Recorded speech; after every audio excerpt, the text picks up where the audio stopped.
નમસ્કાર દર્શક મિત્રો, જનાર્પણ ન્યૂઝમાં આપનું સ્વાગત છે। વડોદરા શહેરના વારસિયાની સાઈબાબા નગર સોસાયટી વિસ્તારમાં થોડા સમય પૂર્વે રાત્રિ સમય દરમિયાન ગાડીઓને આગચંપી કરનાર વોન્ટેડ આરોપીને વારસિયા પોલીસે ઝડપી પાડી આગળની કાર્યવાહી હાથ ધરી છે।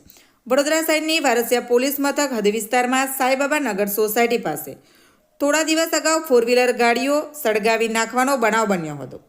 આ ગુનાના વોન્ટેડ આરોપી વિશાલ ઉર્ફે ગોંધળી અશોકભાઈ પવાર રહેવાસી કિશનવાડી વુડાના મકાન ખાતે કિશનવાડી ઝંડા ચોકમાં આવેલ દુકાનની બહાર ઊભેલો છે, જે ચોક્કસ માહિતીના આધારે વારસિયા પોલીસ મથકની ટીમે સ્થળ પર જઈ વિશાલ ઉર્ફે ગોંધળીને ઝડપી પાડ્યો હતો। Bureau report, જનાર્પણ news. આવા જ નવા સમાચાર જોવા માટે જોડાઈને રહો જનાર્પણ ન્યૂઝ સાથે। અમારી ચેનલને લાઇક કરો, શેર કરો, સબસ્ક્રાઇબ કરો। ધન્યવાદ।